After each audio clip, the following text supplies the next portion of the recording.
All right, welcome to Grue, and thank you so much for coming on today. Well, thank you for having me again. It's good to see you. Yeah, definitely. So, I went to see Terrifier 3, and you were amazing in it. And what did you love most about making the third film? Because you definitely have more of an edge, and you you you're amazing in it. So, what did you like about it?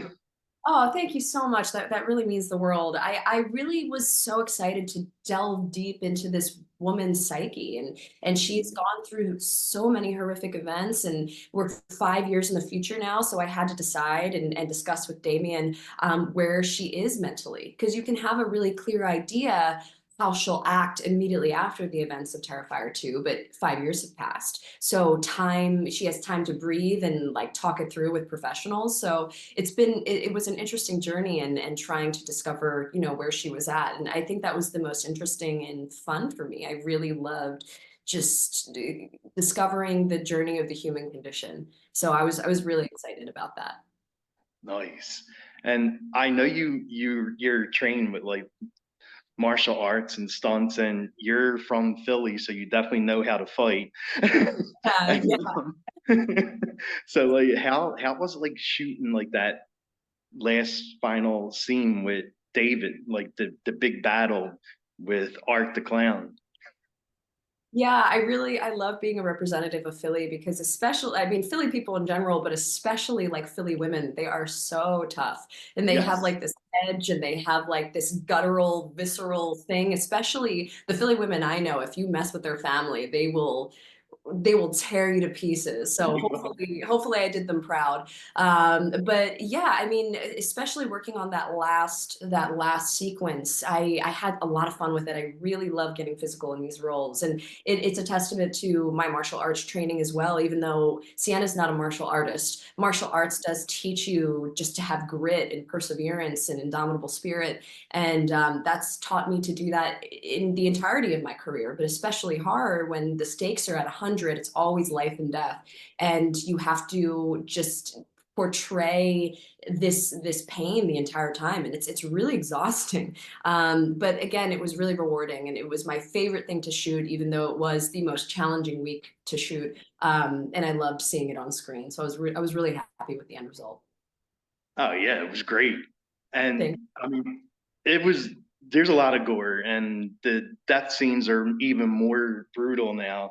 Like the shower scene was crazy. The aunt getting fed rats. Like, is there like a certain scene that you think is the craziest from out of all the kills from Terrifier 3?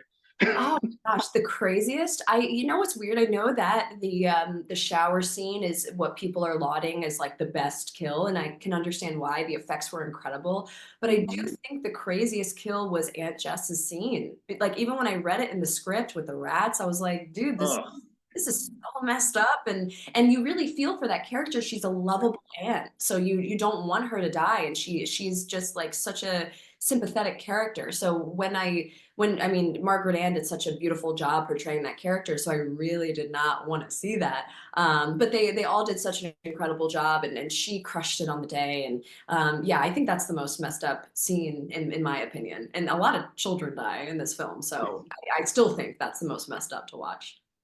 yeah, I'm scared to death of mice and rats. So if that ever happened to me, I would have a heart attack even before it went in me. Terrible. It's terrible. But I mean, and I understand why, but the rats on set were actually very cute and well taken care of. And I had a lot of time playing with them. As much as I understand why people don't like rats, but these pet rats they were sweethearts. I loved them. Yeah. And last question I'll ask, I know the time's up, is for Halloween this year, what are you gonna be? I haven't decided yet. I'm trying to decide between Frankenstein's wife, Mhm. Bride from Kill Bill, where she has like that Bruce Lee getup, or Megan's body, or yeah, no, Jen, Megan Fox's Jennifer's body. She's so Megan Fox to me that like I always call it Megan's body. But yes, Jennifer's body. I haven't decided which iteration of her I want to do, if I even decide that. But between those three and maybe something else, I don't know. I know I don't have a lot of time to choose, but yeah, maybe one of those three. Okay. And being a Italian from Philly too. I'm from South Philly. It was good talking to you again. So thank you so much and congrats on having the #1 movie in America. Oh, thank you so much again. Like if I can represent Philly in any way, it's so important to me, especially all the crazy Italian Americans coming from an Italian American from Philly. I hope they feel represented and appreciated. Definitely, yes. All right. Thanks so much again for doing this. I really appreciate it. It was so good to see you again, Rocco. I hope you enjoy the rest of your day. I have to run because I have one in a minute. Good to see you and take care. Thank you. Bye.